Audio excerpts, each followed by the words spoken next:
Ustadz Faizin, mohon izin, ini kedatangan kami tim dari Babus Salam Multimedia.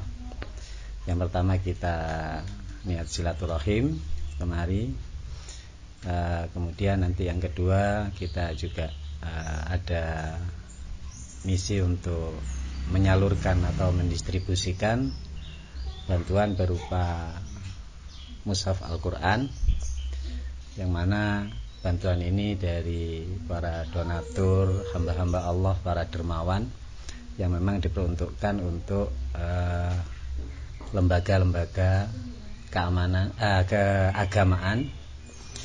Mudah-mudahan nanti bisa bermanfaat dan dimanfaatkan dengan baik dan benar. Cuma sebelum ke penyerahan, Ustadz Faizin, sedikit kami ingin ngobrol santai, mengalir saja. Sedikit kami ingin tahu terkait Ustadz Faizin sendiri. Ini dulu adalah salah satu alumni dari Pondok Pesantren Babus Salam. Mungkin panjenengan bisa jelaskan angkatan mulai tahun berapa, keluar tahun berapa.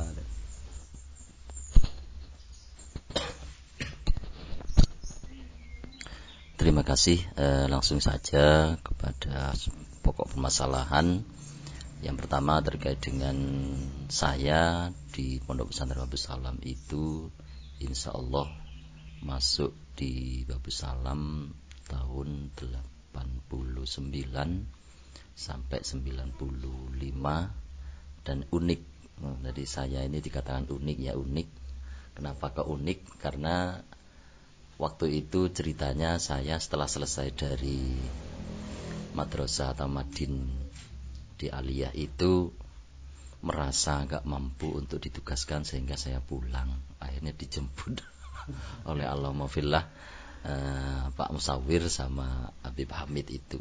Saya gak tahu harus bilang apa. Saya hanya sam'an wa ta'atan derek kiai, sehingga saya harus ke pondok, kembali ke pondok. Tahu-tahu langsung sama ya Hamid itu langsung diantar ke Bantur. Nah, pikiran saya apa yang mau dikasihkan di sana. Tapi alhamdulillah perjalanan saya di tugasan itu ya cukup unik juga, karena waktu itu masih belum ada lampu di Pak Nur Fuad Durmo Bantur itu. Bersama setelah 1 tahun kemudian saya disusul, setengah tahun kemudian disusul oleh Pak Rizal Sukamto yang sekarang menjadi asatid di Babus Salam. Yang beliaunya juga uniknya dia nggak bisa bahasa Jawa sama sekali. Jadi kalau mandi, saya itu waktu itu mandinya harus ke sungai. Ya kalau pas banjir ya gak usah nggo sabun, soalnya campur sabun. Itu uniknya. Dan nggak ada lampu. Nah, terus ditempatkan di tempat kalau dulu tempat pondok tingkat, artinya tingkatnya di bawahnya kosong. Jadi ada kamaran gitu di sebelahnya.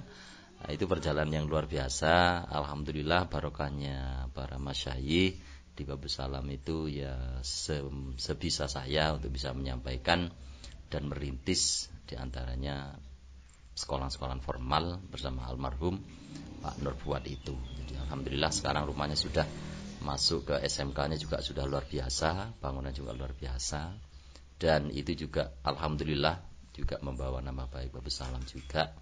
Karena sebelumnya ada beberapa asatid yang tugas di sana kurang maksimal, sehingga saat itu maka Babus Salam sudah mulai terangkat dan minta lagi. Setelah itu Pak Zainal, terus Pak Nurholis, terus malah yang satu ini kecantol, Pak Nur Was, terus Nur Salama, anak Pak Tamami,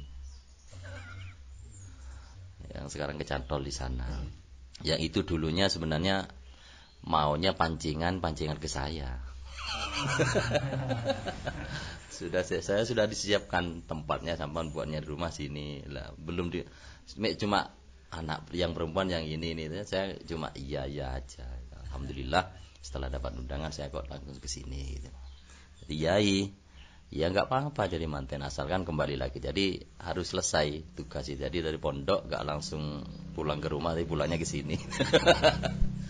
Itu sementara lika-likunya banyak, alhamdulillah, dengan pengabdian yang luar biasa para senior-senior, dengan Ustadz Jupri, Ustadz Samsuri juga waktu itu.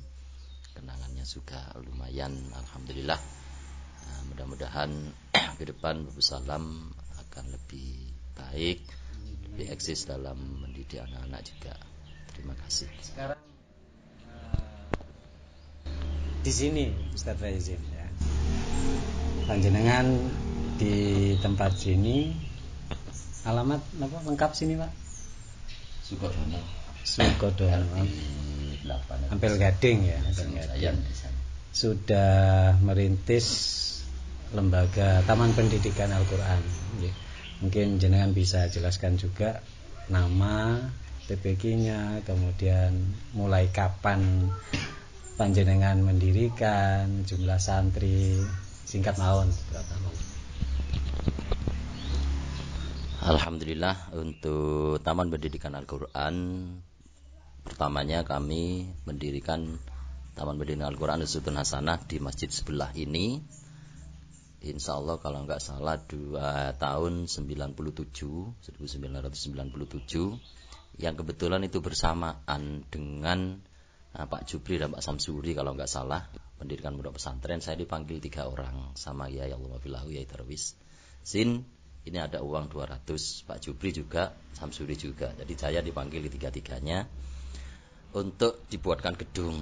Yang Pak Jupri untuk pondok pesantren, yang Pak Samsuri juga demikian. Akhirnya saya ngapunten Yai, bukannya saya nggak mau, tapi saya berseberangan dengan masjid. Kalau nanti saya langsung mendirikan TPQ di depan saya masih baru, gak enak kepada masyarakat. Akhirnya ya wis gak apa-apa, maklumi, gak apa-apa, tetap di masjid. Saat itu memang pendidikan TPQ belum ada, sehingga anak-anak itu ya keleleran. Alhamdulillah pas saya mendirikan itu sampai menembus angka 50 anak, sampai nggak cukup di masjid itu. Kemudian di 2006 itu di masjid nggak cukup lah, itu ada kasus anak saya nggak mau ngaji ke masjid, ya jeneng anak kecil. Akhirnya saya pulang di rumah, ya di sini nih di pertengahan bersama saudara-saudaranya. Terus akhirnya orang-orang maunya ngaji ke sini semua. Nah, maka saya mendirikan 2006 itu TPQ Baitus Salam. Jadi saya, kenapa kok saya beli Baitus Salam? Karena sedulunya saya masuknya lewat pintu.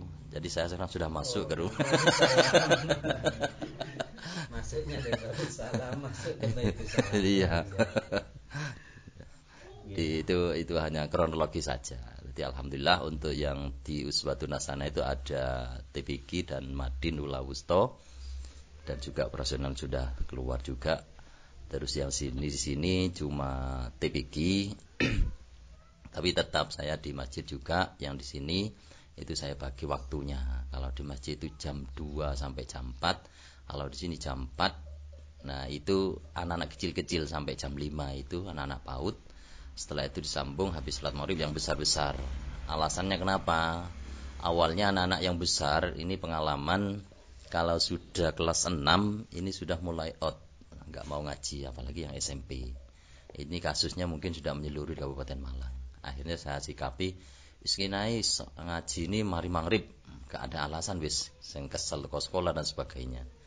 Karena kadang jam 2 kan nyampe sekolah. Ini akhirnya saya sikapi malam. Untuk saya buat madinnya itu sementara. Oke, terima kasih Ustaz Azim. Untuk berikutnya secara simbolis ini nanti ada beberapa mushaf Al-Quran yang kita salurkan. Jadi sekali lagi ini dari para donatur, dari hamba-hamba Allah, para dermawan, yang mudah-mudahan bantuan Al-Quran ini bisa dimanfaatkan dan bermanfaat tentunya untuk lembaga Ustaz Faizi.